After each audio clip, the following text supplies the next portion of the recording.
Morning everyone. आज हमें flame के बारे में पढ़ना है। तो a flame derived from a Latin word flamma is a visible gaseous part of a fire which is caused by a highly exothermic reaction. ठीक है, जो फ्लेम है जो कि हमें कहाँ से लैटिन वर्ड फ्लेमा से लिया गया है, वो एक विजिबल गैसियस पार्ट होता है फायर का। आग का एक विजिबल गैसियस पार्ट होता है जो कि बहुत ज़्यादा एक्सोथर्मिक रिएक्शन के साथ होता है। Some combustible substances burn in a flame while others burn without a flame। कुछ combustible substances होते हैं जो फ्लेम के साथ जलते हैं और कुछ होते हैं जो बिना फ्लेम के साथ जलते हैं। The substances that vaporize on heating burn with a flame। ठीक है, ऐसे सब्सटेंस जो वेपराइज हो जाते हैं हीटिंग पर वो एक फ्लेम के साथ जलते हैं।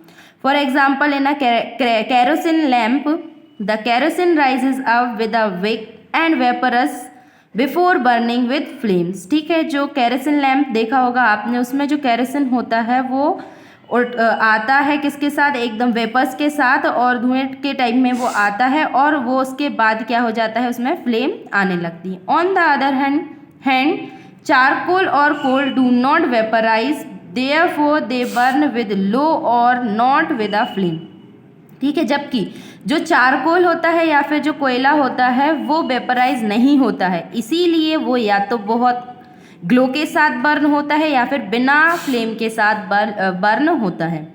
If you look at the flames produced by kerosene lamp, spirit lamp, candle, kitchen stove, you will find some difference in the colours of these flames.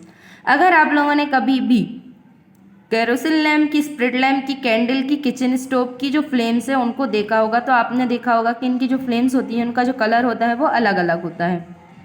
This difference in colours of the flames depend on the temperature of the flame.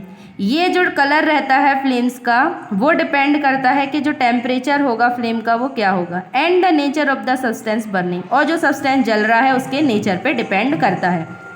Study of candle flame. Candle की flame को हम कैसे पढ़ सकते हैं? तो candle is a source of light. Candle जो होती है वो एक सोर्स होता है लाइट का। It consist of a solid block of fuel, wax and embedded wick. ठीक है, इसमें क्या होता है, ये एक सॉलिड ब्लॉक होता है फ्यूल का जो कि क्या होता है, उसमें वैक्स होता है उसका फ्यूल, और एक एम्बेड विक होती है और उसकी एक क्या होती है, बत्ती होती है। The wax of the candle may be वीज वैक्स, सो वैक्स और अदर प्लांट वैक्सेस। ठीक है, जो वैक्स होती है कैंडल की वो बी वैक्स भी हो सकती है, सो वैक्स हो सकती है और कोई दूसरे प्लांट की वैक्स भी हो सकती है। Nowadays most candles are made from paraffin. आजकल बहुत सारी जो कैंडल्स हैं वो किससे मिलके बन रही हैं, पैराफिन से। Gel candles are made from a mixture of paraffin and plastic. और जो जेल कैंडल्स होती हैं वो किसके, पैराफिन और प्लास्टिक के मिक्सचर से बनती हैं। When a candle is lit due to the heat, its wax starts melting and vaporize a small amount of wax। ठीक है, जब भी हम कैंडल को जलाते हैं तो क्या होता है, हीट की वजह से इसकी जो वैक्स होती है वो क्या हो जाती है, मेल्ट होने लगती है और वेपराइज होने लगती है कुछ अमाउंट वैक्स की। The vapour of wax combines with oxygen present in the atmosphere and Burns with a flame. और जो वेपर्स रहते हैं वो कंबाइन हो जाते हैं ऑक्सीजन के साथ जो एटमॉस्फियर में प्रेजेंट रहती है और फ्लेम के साथ वो जलने लगते हैं। This flame provide sufficient heat to keep the candle burning by melting wax and forming wax vapour. ठीक है, ये जो फ्लेम होती है वो प्रोवाइड कराती है सफिशियंट हीट कैंडल को जलने के लिए और वैक्स को मेल्ट करके और वेपर बना के। Light a candle in the dark and observe various colours zones produced in its flame. अब आप क्या करेंगे, कैंडल को डार्क में जलाएंगे और उसके वेपर्स को क्या करेंगे, उसके कलर जो उससे बन रहे हैं उनके कलर को ऑब्जर्व करेंगे फ्लेम के। The candle flame has 3 zones of colours. इसमें जो कैंडल फ्लेम होती है उसमें 3 जोन होते हैं कलर के जो कि दिए गए हैं। पहला है नॉन ल्यूमिनस जोन, दूसरा है ल्यूमिनस जोन और थर्ड है dark zone. And non luminous zone क्या होता है, it is the outer most zone of the flame. ये फ्लेम का सबसे बाहरी जोन होता है। It is blue in colour. ये किस कलर का होता है, ब्लू कलर का होता है। किस कलर का होता है, blue. Complete combustion of wax vapours takes place here due to sufficient supply of oxygen from the surrounding air. ठीक है। यहाँ जो कंप्लीट कंबशन होता है वैक्स वेपर्स का वो होता है किसकी वजह से, यहाँ सफिशिएंट सप्लाई होती है ऑक्सीजन की एयर से, इसी वजह से यहाँ कंप्लीट कंबशन हो जाता है वैक्स वेपर्स का। It is the hottest part of the flame, ये क्या होता है, हॉटेस्ट पार्ट, सबसे गर्म पार्ट होता है फ्लेम का। अब ल्यूमिनस जोन, तो this is the middle zone of the flame, ये क्या होता है, फ्लेम का मिडिल जोन होता है। It is yellow in colour because of less supply of air which causes rising of unburned carbon particles. ये कैसे येलो कलर का होता है, क्यों, क्योंकि यहाँ जो एयर की सप्लाई होती है वो कम होती है और इसी की वजह से जो अनबर्न्ड कार्बन पार्टिकल्स होते हैं वो यहाँ से राइज होते हैं। The heat produced converts the wax vapours into carbon particles, जो हीट प्रोड्यूस होती है वो क्या कर देती है, वैक्स वेपर्स को कार्बन पार्टिकल्स में क्या कर देती है, कन्वर्ट कर देती है। When these unburned carbon particles get extremely hot, और जब ये अनबर्न्ड कार्बन पार्टिकल्स बहुत ज़्यादा गर्म हो जाते हैं तो दे एमिट द येलोइश लाइट, तो ये अपने आप से येलो कलर की लाइट को एमिट करने लगते हैं, मतलब निकालने लगते हैं। This reason is moderately hot, और ये कैसा मॉडरेट हॉट होता है, एकदम से हॉट नहीं होता है। The yellow flame is also leaves behind a black soot और residue which causes of unburnt carbon particles. ठीक है, ये येलो फ्लेम होती है वो अपने पीछे ब्लैक सूट या फिर ब्लैक सूट छोड़ जाती है या फिर क्या कर देती है, अनबर्न कार्बन पार्टिकल्स को छोड़ देती है। डार्क जोन, डार्क जोन क्या होता है, तो this is the inner most zone of the flame near the which is deficient in oxygen. ठीक है, ये क्या होता है, सबसे अंदरूनी हिस्सा होता है फ्लेम का, मतलब ये वाला हिस्सा होता है, ठीक है, जो कि बिल्कुल जो बत्ती रहती है उसके पास होता है और यहाँ बिल्कुल भी ऑक्सीजन नहीं होती है।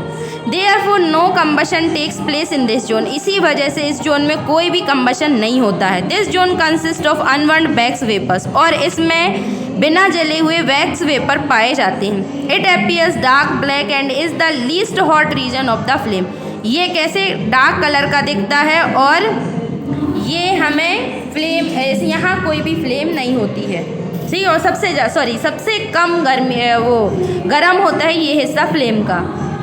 अब 2 एक्टिविटी दी गई हैं हमें, हम उनको परफॉर्म करेंगे। तो क्या दिया गया है, इस दोनों एक्टिविटी, फर्स्ट एक्टिविटी का एम क्या है, to show that non luminous zones is the hottest part of the candle flame.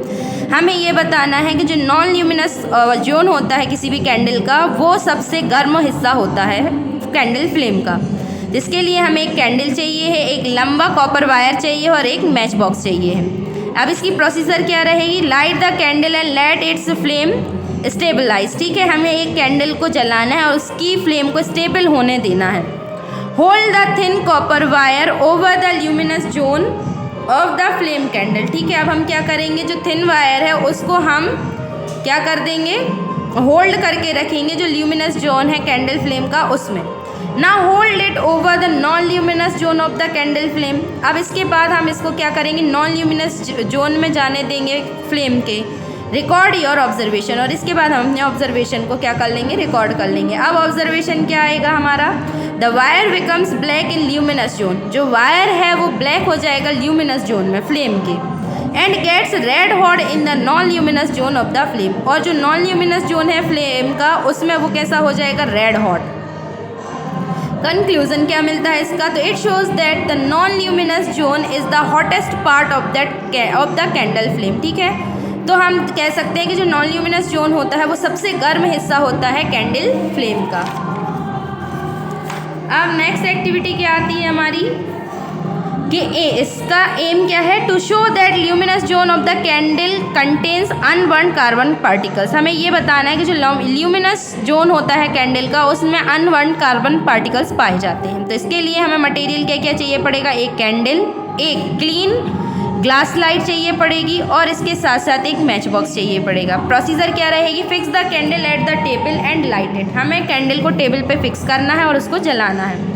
Hold a clean glass light for some time over the luminous zone. अब जो ल्यूमिनस जोन होता है उसका candle का, उसमें हमें क्या करना है, जो साफ ग्लास लाइट है उसको होल्ड करके रखना है कुछ टाइम के लिए। तो ऑब्जर्व क्या करेंगे हम, तो you will observe that the dark black ring is formed on the glass slide. Glass slide है जो, उसके ऊपर एक डार्क ब्लैक कलर का रिंग फॉर्म हो जाएगा due to the deposition of unburned carbon particles which form shoot.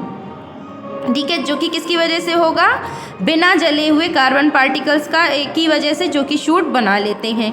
अब इसका कंक्लूजन क्या होगा, this shows that the luminous zone of the candle flame consist unburn carbon particles. तो ये हमें ये बताता है कि जो अनबर्न, जो ल्यूमिनस जोन होता है कैंडल का, उसमें अनबर्न कार्बन पार्टिकल्स पाए जाते हैं।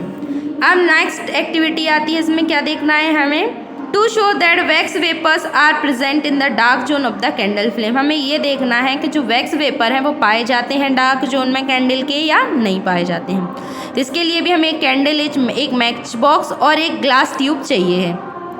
इसकी प्रोसीजर क्या है, लाइट द कैंडल, हमें कैंडल को जलाना है। Place one end of the glass tube into the inner most part of the flame. हमें क्या करना है, जो ग्लास ट्यूब है उसका एक सिरा हमें सबसे अंदरूनी पार्ट में फ्लेम के लगा देना है। Bring the lighted match stick at the upper end of the glass tube. और जो ग्लास ट्यूब का अपर पार्ट है उसमें हमें जली हुई माचिस की तीली लगा देनी है। ऑब्जर्वेशन क्या है इसका, you will observe that the upper part of the glass tube will be lit up.